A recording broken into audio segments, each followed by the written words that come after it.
জয় গুরু। ঠাকুর বলেছেন আমার শিষ্যরা ভগবানের এলাকার বাইরে।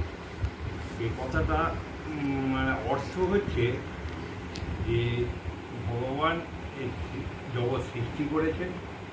এই জগতে পশু পাখি মানুষ কীট পতঙ্গ সব কিছু তার কন্ট্রোলে।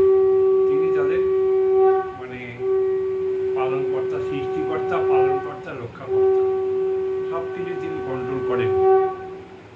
মহাশূন্য থেকে সমুদ্রে অতল গহ্বরে কীট পতঙ্গ যারা বসবাস করছে, যাদের জীবন আছে, জীব, তাদেরও ভগবান সমস্ত কিছু খাবার দাবার সব কিছু জোগাড় করছেন ঈশ্বর স্বয়ং।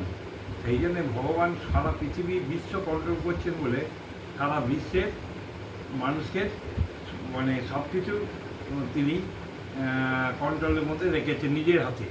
তাদের সুখ দুঃখ ভালো মন্দ সব কিছু ঠিক তেমনি সেইভাবে ভগবানের সমস্ত আমরা সবাই ভগবানের কন্ট্রোল। কিন্তু ঠাকুর যেটা বলছেন যে ভগবান এই কোটি কোটি পৃথিবীতে হলো হাজার হাজার কোটি মানুষ, কীট পতঙ্গ, কত লক্ষ লক্ষ কোটি কীট পতঙ্গ গ্রহাণু সব কিছু জীব পশু পাখি সব কিছু কন্ট্রোল করা তার একার দিকেই নজর।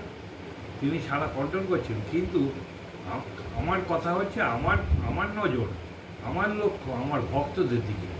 আমার যারা ভক্ত, আমার যারা পার্শ্বদ, আমার যারা শিষ্য, তাদের নজর তাদের প্রতি আমার নজর। আমার বৃত্তটা হচ্ছে আমার শিষ্য ভক্তদের নিয়ে।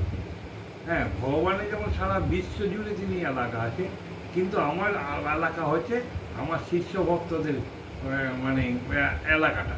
তাই ঠাকুর বলছেন যে তাদের সুখ দুঃখ ভালো মন্দ সব কিছু নিয়ে তাদের আমার কন্ট্রোলে আছে ঠাকুর। হ্যাঁ, তাদের নিয়ে সুখ দুঃখ আমার শিষ্যদের কী করে মুক্তি মোক্ষ দায়িত্ব সুখ দুঃখ সব কিছু দায়িত্ব আমি বহন করি। এই জন্যই ঠাকুর বলেছেন যে আমার এলাকা আমার ভগবানের সঙ্গে আমার শিষ্যদের আমরা যেমন ভগবানের প্রতি নির্ভরশীল, কিন্তু আমরা গুরু নির্ভরশীল। আমাদের গুরুই সব, গুরুই ভগবান। কারণ আমরা তো এক জায়গায় বলছি প্রার্থনাতে গুরু ব্রহ্মা, গুরু বিষ্ণু, গুরু মহেশ্বর, গুরুর মধ্যেই সব কিছু আছে। সুতরাং আমরা গুরু নির্ভরশীল বলে, আর ঠাকুর সাধন সিদ্ধ মহাপুরুষ বলে তিনি এই কথাটা বলার মতো ক্ষমতা রেখেছিলেন বলেই তিনি আমাদের বলেছেন যে আমার শিষ্যরা ভগবানের এলাকার বাইরে, তাদের মুক্তি মোক্ষের দায়িত্ব সব কিছু আমার। সুতরাং আমাদের নিশ্চিন্তভাবে হাসি মুখে তার কাজকর্ম করে যাওয়া উচিত। তার চিন্তাভাবনাগুলোকে আমাদের রূপ দেওয়া উচিত। তিনি যেগুলো আমাদের নির্দেশ দিয়েছেন, তিনি যেগুলো আমাদের উপদেশ দিয়েছেন, হ্যাঁ, সেইগুলোকে পালন করা একান্ত কর্তব্য। কোনো জপ ধ্যান, হ্যাঁ, সব কিছু ওই সাধকদের মতো আমাদের ক্ষমতাও নেই, আমাদের মানে করতে পারবো না, সেই ক্ষমতার অধিকারী আমরা নই। তাই তিনি আমাদের জন্যে সাধন ভজন করেছেন, আমাদের মুক্তিমুক্তের দায়িত্ব নিয়েছেন। আমাদের চিন্তা করার কোনো প্রয়োজন নেই। জয় গুরু।